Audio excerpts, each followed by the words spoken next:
Aqui, nesta casa eu me encontrei. Entrei e aqui dentro vi saída. Sim, foi nessa casa de amor que as benesses do labor cicatrizaram minhas feridas. Depois de muitos e muitos passes, estudo e a água da paciência, religar e religuei, filosofiquei, tomei ciência. Aqui, nesta casa de oração, orei, pratiquei o evangelho. Sim, foi nesse pouso espiritual que eu conheci a vida real. Rompi de vez com um homem velho. Depois de muitas e muitas preces, palestras e água da fé, religar e religuei. A casa, quando é santa, é posto de emergência, hospital de alma, dissipando dores, transcendentes traumas, frente de serviços que a todos levanta, pronto atendimento de Deus, oh Santa Casa Santa. Eu fiz amigos do peito, pessoas com quem posso contar. Atendimento fraterno, culto do evangelho no lar. Sim, nessa oficina de Jesus, chorei cantando quanta luz, com as vibrações desse lugar. Depois de muitas e muitas quedas, me fortalecendo na fé, religar e religuei. A casa, quando é santa, é posto de emergência, hospital de alma, dissipando dores, transcendentes traumas, frente de serviços que a todos levanta, pronto atendimento de Deus, oh Santa Casa Santa. Por isso canto e dou graças a Deus, secando lágrimas nos olhos meus. Depois de muitas e muitas preces, palestras e água da fé, religar e religuei. Toda casa, quando é santa, é posto de emergência, hospital de alma, dissipando dores, transcendentes traumas, frente de serviços que a todos levanta, pronto atendimento de Deus, oh Santa Casa Santa. Posto de emergência, hospital de almas, dissipando dores, transcendentes traumas, frente de serviço que a todos levanta, pronto atendimento de Deus, Santa Casa Santa.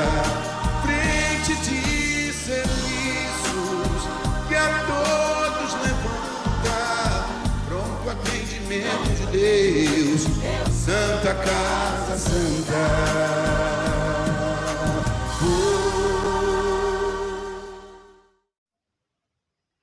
Boa noite, meus irmãos. Sejam todos muito bem-vindos a mais uma noite de estudo e reflexão na nossa querida Casa da Paz. Na noite de hoje, a gente tem a nossa irmã Cristiane Drux, que é do CERJ, da área de comunicação, que vem fazer a nossa palestra com um tema muito interessante, muito bom para as nossas reflexões. Senhor, que quereis que eu faça? E para que a gente possa ir à nossa palestra, não sem antes a nossa harmonização.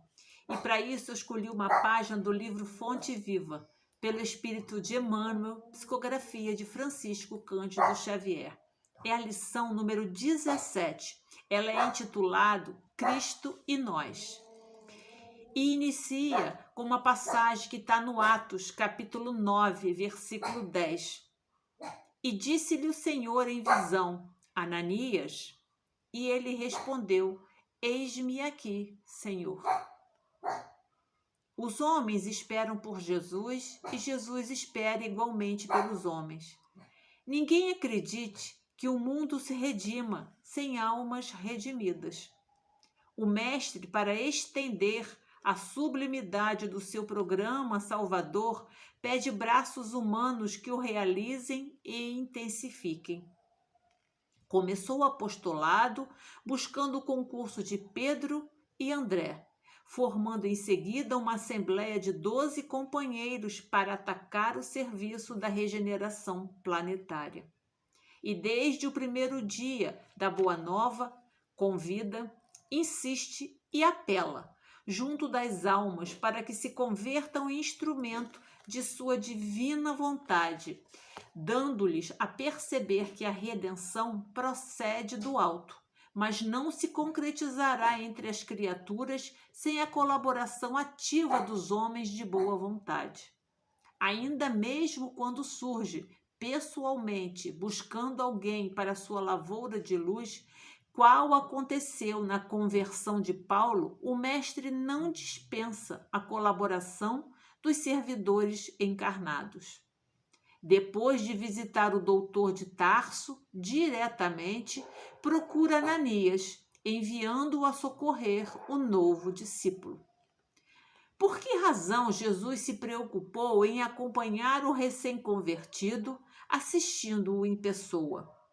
É que se a humanidade não pode iluminar-se e progredir sem o Cristo não dispensa os homens na obra do soerguimento e sublimação do mundo. Ide e pregai, eis que vos mando, resplandeça a vossa luz diante dos homens. A seara é realmente grande, mas poucos são os ceifeiros. Semelhante afirmativas do Senhor provam a importância por ele atribuída à contribuição humana. Amemo-nos e trabalhemos, purificando e servindo sempre. Onde estiver um servidor do Evangelho, aí se encontra um mensageiro do amigo celestial para a obra incessante do bem. Cristianismo significa Cristo e nós. E após a leitura, convido a todos para que nos juntamos em pensamento e sentimento, levando nossos pensamentos e sentimentos ao nosso querido Mestre Jesus. Jesus, bom e amado Mestre, mais uma vez, pela Tua infinita misericórdia, aqui nos encontramos reunidos em Teu nome. E agradecemos infinitamente pelas bênçãos que nos recaem.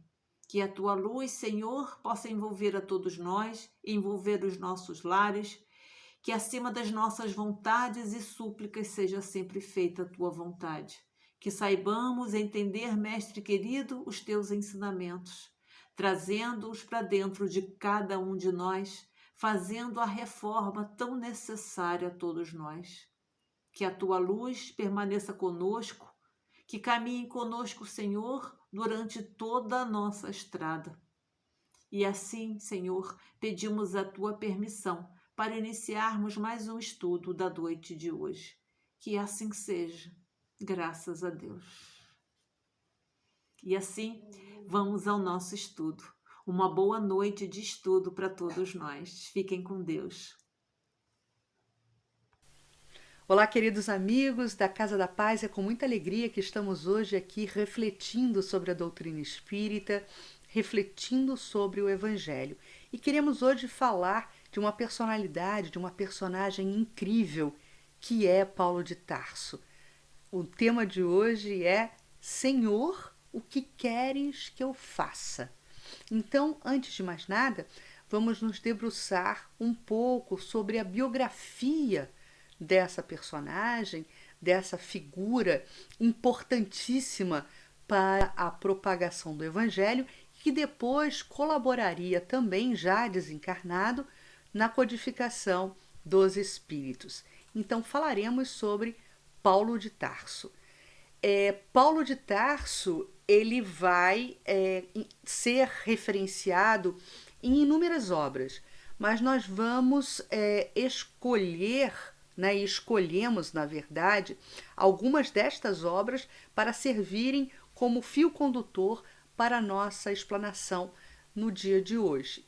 E o Livro dos Espíritos nos traz, na questão 1019, uma orientação de São Luís, que traduz muito o empenho de Paulo de Tarso, né, a colocação de Paulo de Tarso diante da necessidade que ele sentiu de ser um grande colaborador do Cristo no sentido da propagação do Evangelho. Nós vamos encontrar na questão 1019 o seguinte texto de São Luís: Todos vós, homens de fé e de boa vontade, trabalhai, portanto, com ânimo e zelo na grande obra da regeneração, que colhereis pelo cêntuplo o grão que houverdes semeado. Ai dos que fecham os olhos à luz, preparam para si mesmo longos séculos de trevas e decepções. Ai dos que fazem dos bens deste mundo a fonte de todas as suas alegrias. Terão que sofrer privações muito mais numerosas do que os gozos de que desfrutam. Ai, sobretudo, dos egoístas. Não acharão quem os ajude a carregar o fardo de suas misérias. E por que a gente achou interessante abrir a nossa reflexão sobre Paulo de Tarso com essa recomendação de São Luís na questão 1019 do Livro dos Espíritos? Porque exatamente Paulo de Tarso, ele teve a força, ele teve o empenho para mudar a sua própria história, o rumo da sua própria história. Ele se posicionou de uma forma completamente diferente depois que passou por situações de reveses e de agruras e soube se posicionar como um trabalhador do Cristo, não apenas colaborando, como sendo também uma grande mola propulsora para a divulgação do Evangelho. Quando a gente pensa nas origens de Paulo de Tarso, que é também conhecido como o apóstolo dos gentios, nós podemos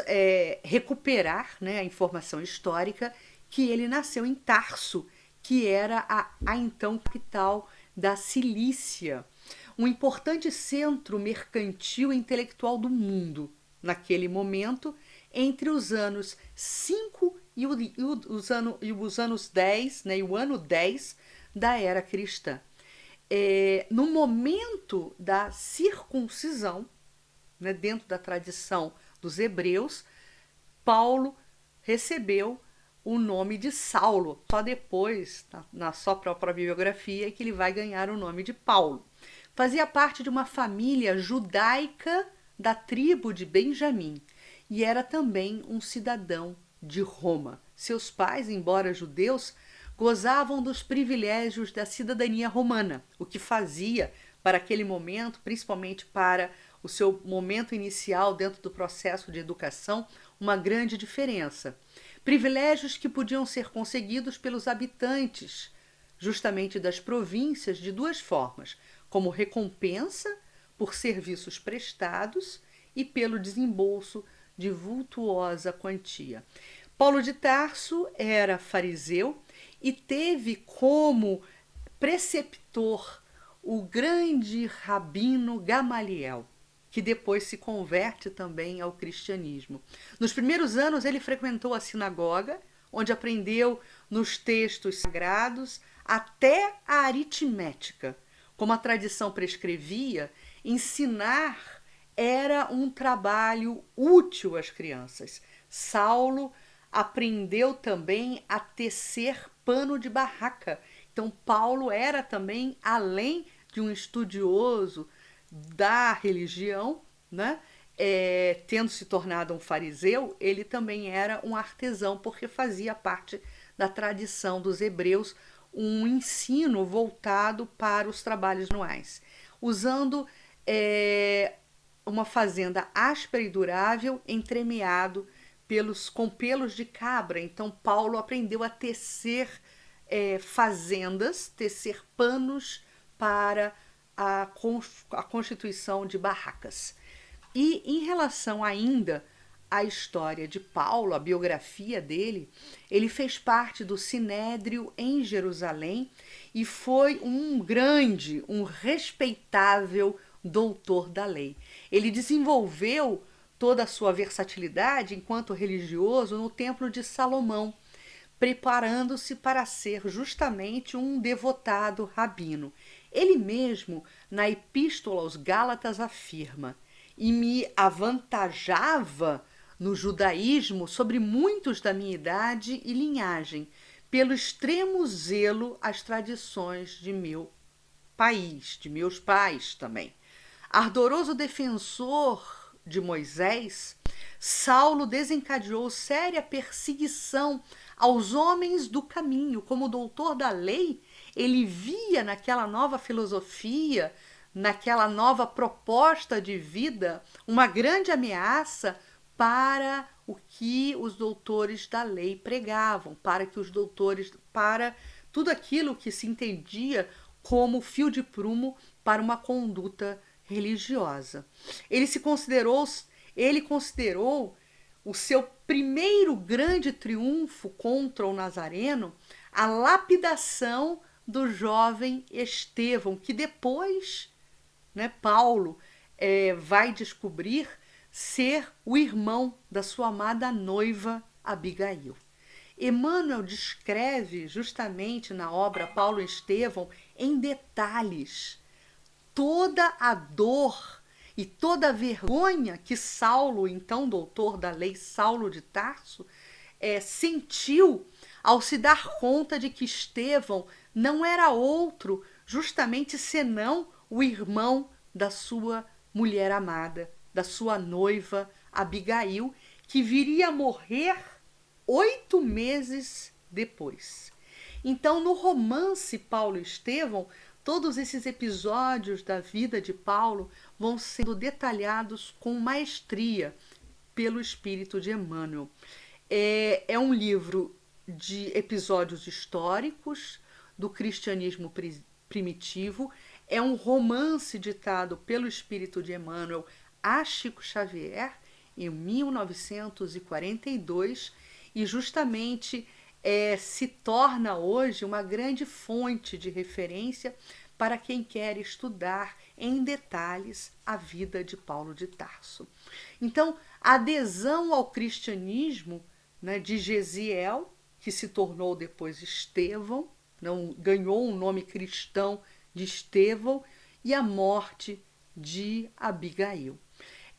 Justamente a lapidação de Estevão e a morte de Abigail dispara em Paulo de Tarso a fúria, uma raiva incontida contra o Nazareno, contra Jesus e aos homens do caminho. Porque naquele momento, ainda com um olhar míope, Paulo de Tarso, ou melhor, Saulo, o grande doutor da lei, Saulo de Tarso, achava que o Nazareno e que os homens do caminho eram os culpados por toda essa desdita. Ele teve, na relação com Estevão, uma duplicidade de sentimentos antagônicos. Era um misto de admiração e raiva por não estar apto a alcançar aquele patamar da grandeza moral de Estevão. Então era para ele uma dualidade de sentimentos. Ao mesmo tempo que ele apreciava, admirava Estevão, ele sentia raiva porque não se considerava a altura de Estevão em termos de moral mesmo. Ele admirava a capacidade de Estevão e não se julgava suficientemente bom para conseguir competir com Estevão, inclusive nos embates de oratória que ambos acabaram por manter. O orgulho da raça falava-lhe mais forte ao espírito. Era impossível conferir superioridade aos homens do caminho. Angustiosa culpa atormentava Paulo por não ter prestado suporte a Abigail, né? Porque ele foi justamente aquele que condenou seu irmão, o irmão de Abigail, Estevão, né? Ele foi indiretamente, né, aquele que deu ordem para o assassinato de Estevão, responsabilizando-se pela doença da noiva. Então ele sabia que uma parcela muito grande de contribuição ele havia deixado nessa tragédia para que Abigail adoecesse. E aí nós vamos encontrar pelo próprio Emmanuel uma fala dele em relação à justificativa da obra, Paulo e Estevão. Nosso melhor e mais sincero desejo é recordar as lutas acerbas e os ásperos testemunhos de um coração extraordinário que se levantou das lutas humanas para seguir os passos do Mestre em um esforço incessante. É dessa forma que Emmanuel justifica a obra Paulo e Estevão. E aí nós vamos encontrar o mesmo Emmanuel na série de livros de mensagens, se eu não me engano, em Fonte Viva, dizendo o seguinte: as igrejas amornecidas da atualidade e os falsos desejos dos crentes nos diversos setores do cristianismo justificam as nossas intenções. Então, justamente o Emmanuel faz esse olhar para o passado, entendendo que recordar não deve significar um saudosismo estéril, mas sim ter a memória associada ao processo educativo. Emmanuel, que também vivenciou e também conviveu com essa estrutura do Império Romano, né, sendo ele Publio Lentulus, né, na sua biografia espiritual, né? Então nós temos como traçar um pouco também nessa nossa reflexão aqui hoje, um pouco sobre a personalidade de Paulo. Muitos historiadores, muitos biógrafos já comentaram a vida de Paulo de Tarso. Muitos o apresentam como um santo predestinado, um espírito arbitrário e vaidoso. Porém, né, Paulo foi para Jesus. Em seu planejamento estratégico como governador do nosso planeta, como nosso irmão maior, o vaso escolhido. Então eu acredito que esse adjetivo, né, esse símbolo de vaso escolhido, seja a melhor das classificações para Paulo de Tarso. Em Atos dos Apóstolos, capítulo 9, Jesus envia Ananias a curar Paulo de Tarso da sua cegueira, dizendo-lhe ser aquele homem que tinha como missão, e aí é a classificação do próprio Jesus em relação a Paulo de Tarso. Ele era o homem que tinha como missão a tarefa de divulgar a sua palavra e dar impulsionamento e abrangência à mensagem da Boa Nova. Foi o grande divulgador do Evangelho para os gentios. Ele andara esquecido e temporariamente hostil à sua missão. Então, Paulo não foi uma aposta equivocada de Jesus. Ele apenas estava desviado com a miopia da sua própria missão espiritual. Ante a figura majestosa de Jesus, ele prontamente se decide a reassumir os seus compromissos espirituais. E aí a gente está falando do grande encontro na estrada de Damasco, que já já a gente vai poder recuperar essa cena, né? Então, essas considerações são considerações importantes sobre a personalidade de Paulo. Jesus sempre soube das potencialidades de Paulo de Tarso, que enquanto Saulo adormecia, como já dito, diante da sua jornada reencarnatória e missão espiritual. Então, Paulo de Tarso foi verdadeiramente uma aposta de Jesus para que o evangelho ganhasse uma dinamização maior em termos de divulgação. Após o encontro decisivo da estrada de Damasco, nós vamos encontrar também algumas citações em relação a Paulo. Vai, porque este homem é para mim um instrumento de escol, para levar o meu nome diante das nações pagãs, dos reis e dos filhos de Israel.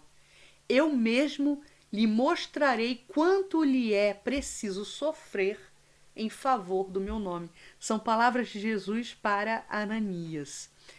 O imperioso fariseu, ele muda radicalmente a sua posição de vida e passa de perseguidor a ser um protetor de todos os cristãos.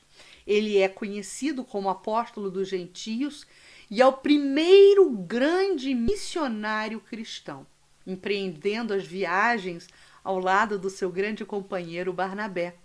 Poderoso elemento de universalização da nova doutrina.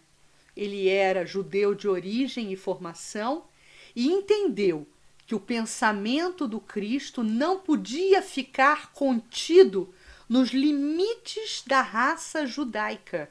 E assim, para dar abrangência, para alargar esse entendimento e esse conhecimento da Boa Nova, é que passa a distribuir de forma ampla e restrita e de forma imparcial também a todos a mensagem do Cristo. Por isso que ele é reconhecido como o apóstolo dos gentios, que rompeu todas as fronteiras.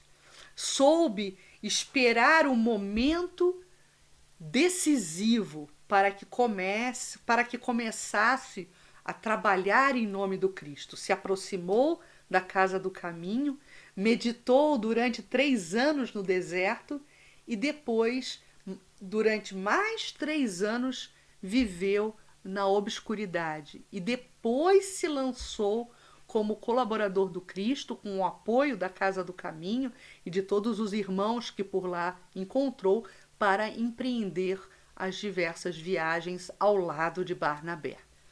Apostolado de Paulo, e aí a gente vai falar um pouquinho desse momento, né, quando ele se torna realmente um servidor fiel e um colaborador do Cristo. Pode-se dividir o seu apostolado em 3 grandes viagens. Na primeira, partindo de Antioquia com Barnabé e Marcos, aquele que depois vai se tornar evangelista, e foi à ilha de Chipre, nessa primeira viagem, depois a Panfilha e a Pisídia.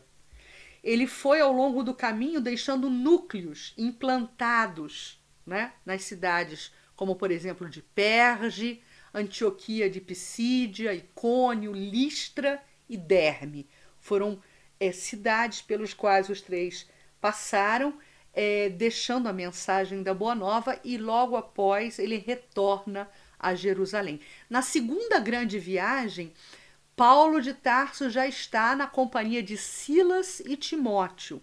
Ele atravessa a pé toda a Ásia Menor e com Lucas chega até a Macedônia. As pequenas igrejas foram se formando em Filipos, Tessalônica e Bereia. E ele chega nessa segunda viagem até a Grécia. Na primavera do ano 53, saiu de Corinto e voltou a Jerusalém e a Antioquia. E na terceira viagem de Paulo, ele percorreu a Frígia e a Galácia. Permaneceu 2 anos em Éfeso. Depois regressou a Macedônia e Corinto. Retornando a Jerusalém, Paulo de Tarso é preso após essa terceira viagem, remetido a Cesareia, e apelando para César, ele chega a Roma, depois de um naufrágio na ilha de Malta. São apenas pinceladas, né, que eu estou entregando para vocês de todo esse processo de apostolado e das viagens de Paulo. Estima-se que ele tenha percorrido em sua longa marcha nada menos, meus irmãos, que 20.000 quilômetros a pé.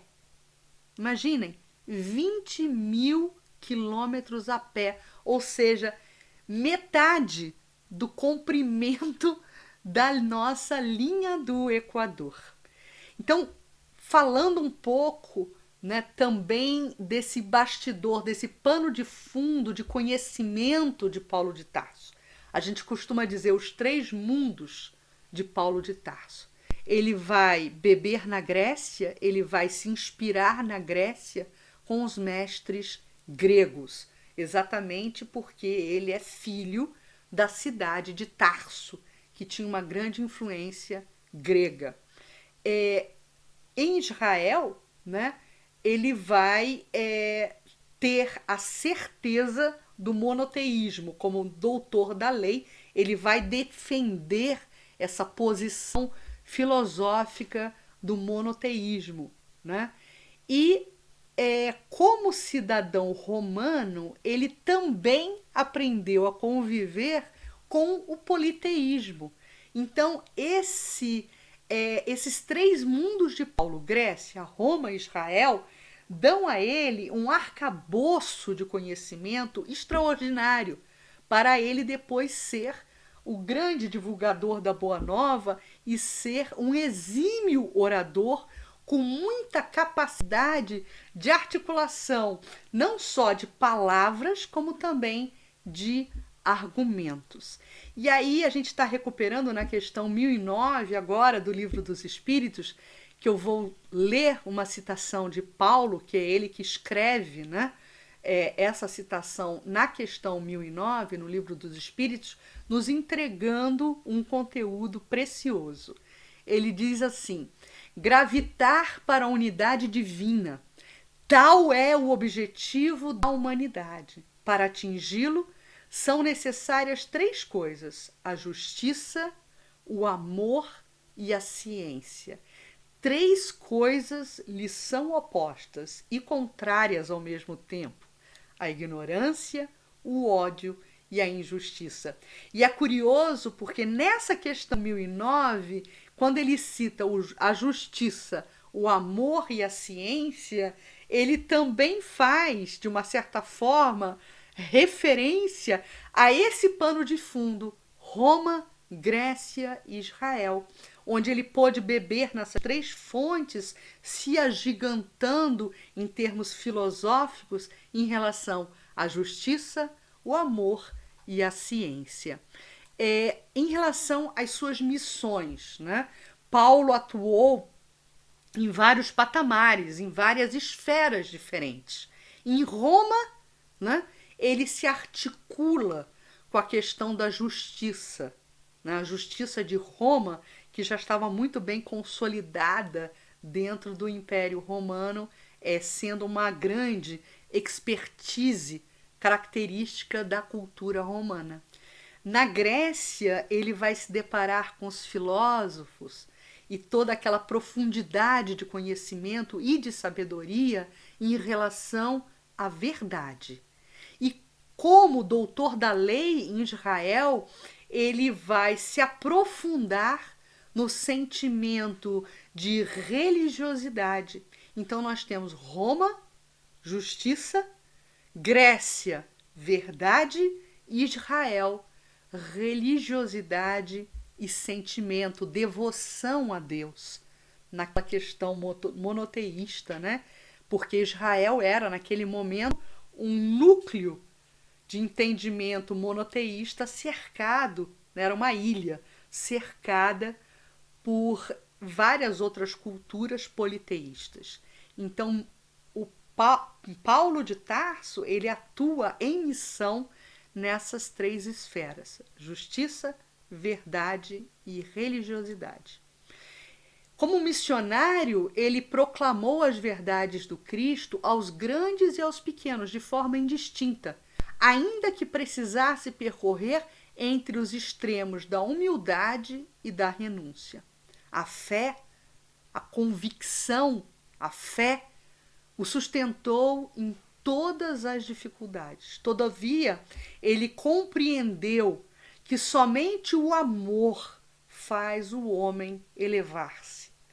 Fiz-me, palavras de Paulo, fiz-me tudo perante todos para salvar alguns a todo custo. E tudo isso faço pelo Evangelho, para ser partícipe dele. São atestados de Paulo e são um posicionamento de Paulo que a gente pôde retirar da obra Paulo Estevão.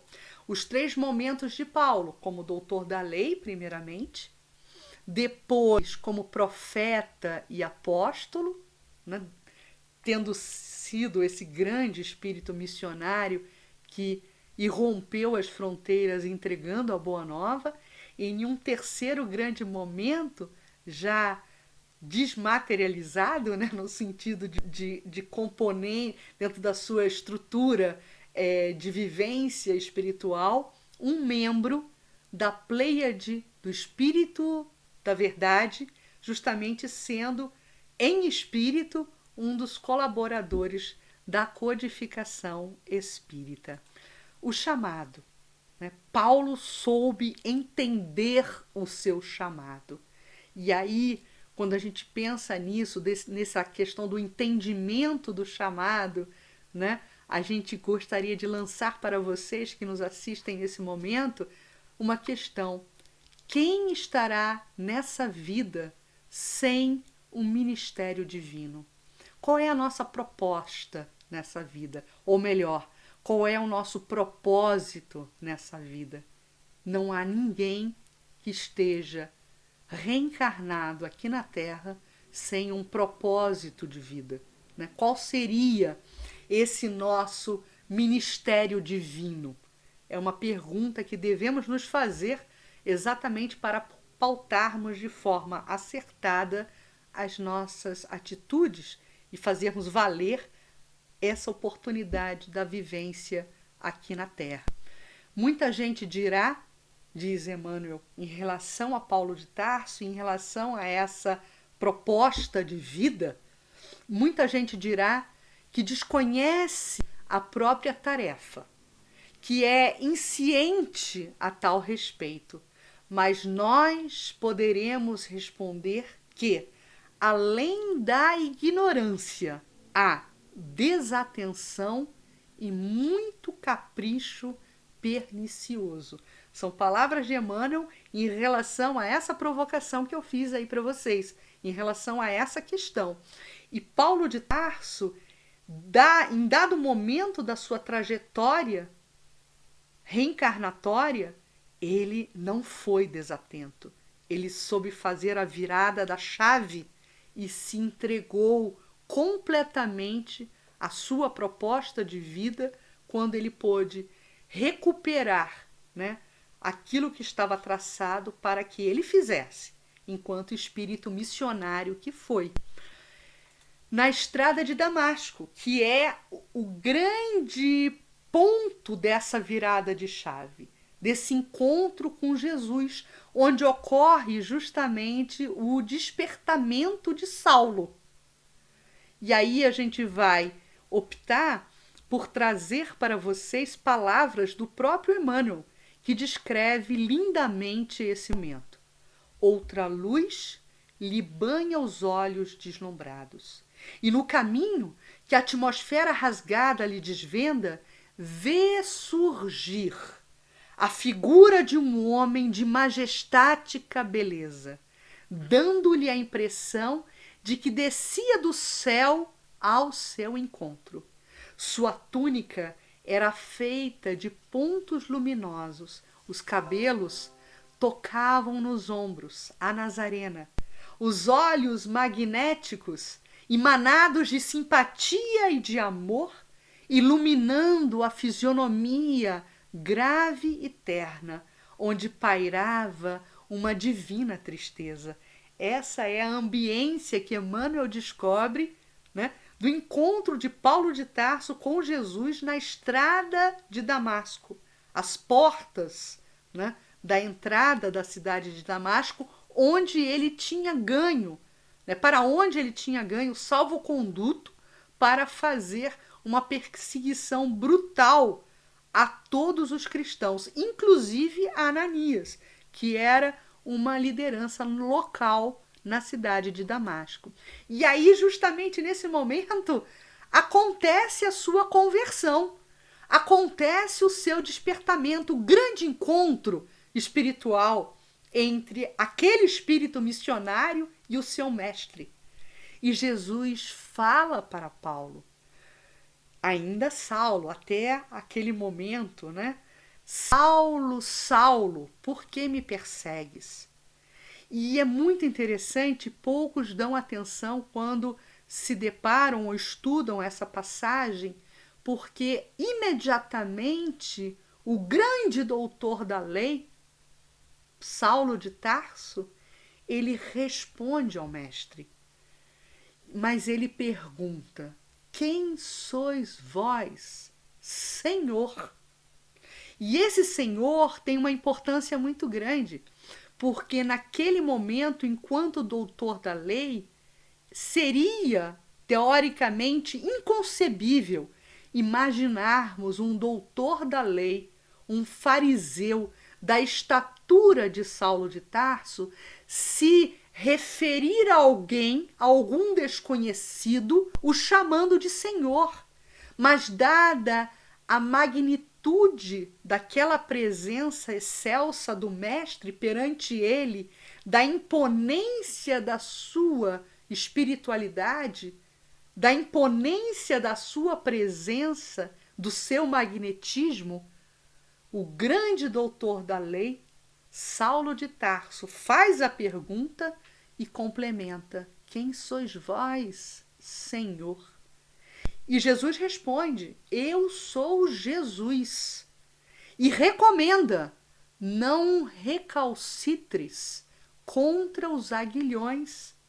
Ele está evocando o seu discípulo, o seu servo fiel, o seu servidor, para não recalcitrar contra os aguilhões, para se colocar novamente diante da tarefa assumida no plano espiritual, para ser o grande divulgador do Evangelho, para que ele recobrasse a memória, recobrasse o entendimento e abandonasse todas as visões míopes que vinha mantendo até então como liderança farisaica. E aí, diante dessa recomendação de Jesus, não recalcitres diante dos aguilhões, Saulo de Tarso pergunta: Senhor, que queres que eu faça?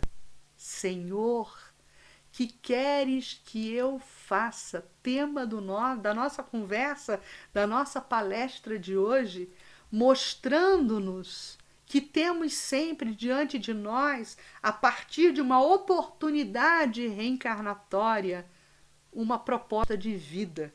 E essa proposta de vida deve estar alinhada com a lei divina, para que nós possamos promover o nosso avanço espiritual, a nossa caminhada evolutiva.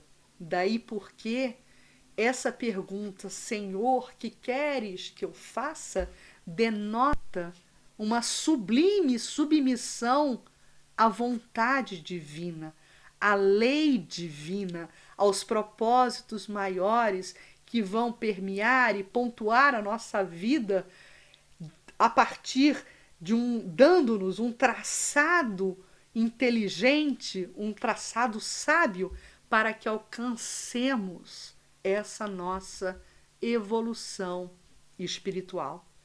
Paulo de Tarso foi o vaso escolhido. E segundo palavras de Emmanuel, Paulo foi muito mais que um predestinado. Foi um realizador que trabalhou diariamente para a luz. Foi um arauto do Evangelho. Paulo de Tarso foi o responsável por aclimatar a flor do Evangelho aos duros desafios deste mundo, segundo Emmanuel. Jesus, meus amigos, ele não quis chamar anjos para a difusão do seu Evangelho. Muito pelo contrário, ele elegeu pessoas simples, simples pescadores. Não haveria desta forma identificação. Então, Jesus chamou pessoas simples, mas de grande vigor, de grande tenacidade espiritual. E nem tampouco improvisou, porque Jesus já havia traçado esse planejamento estratégico de ter entre esses servidores fiéis um grande arauto do Evangelho, que foi Paulo de Tarso, com todas as suas potencialidades. Sabia desde o início que Paulo era um predestinado e que estava num descaminho. Os objetivos de Emmanuel ao escrever a obra Paulo e Estevão, né?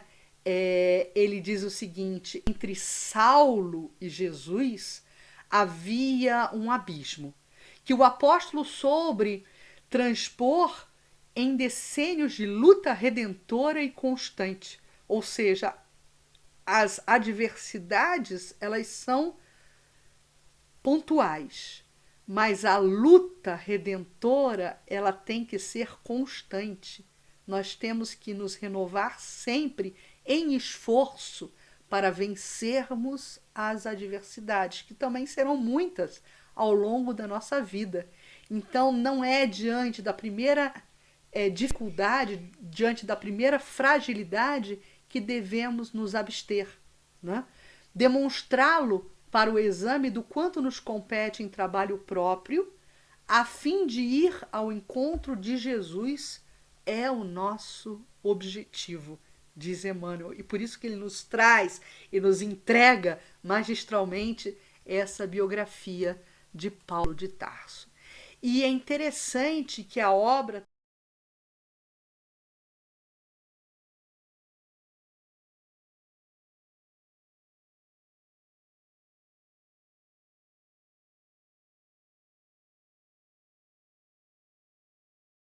E diante dessas potencialidades, né, que eram inequívocas em Paulo, possamos sempre nos refazer essa pergunta: Senhor, o que queres que eu faça?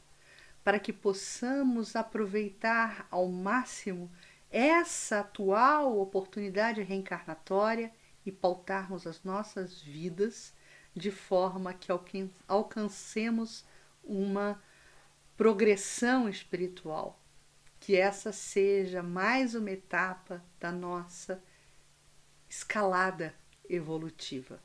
Desejo a todos muita paz, muita serenidade, muito vigor nessa nossa batalha do cotidiano e que nesse momento, dado o avançar do nosso tempo, possamos encerrar esse nosso encontro com uma prece, rogando ao alto, ao Deus, nosso Pai, e ao nosso irmão maior Jesus, muito vigor, muito apoio, muita tenacidade, para que possamos sempre superar os obstáculos dessa vida e nos mantermos alinhados com a luz divina e com a lei maior. Protege-nos, Senhor, dá-nos a sua paz. Muito obrigada e que assim seja.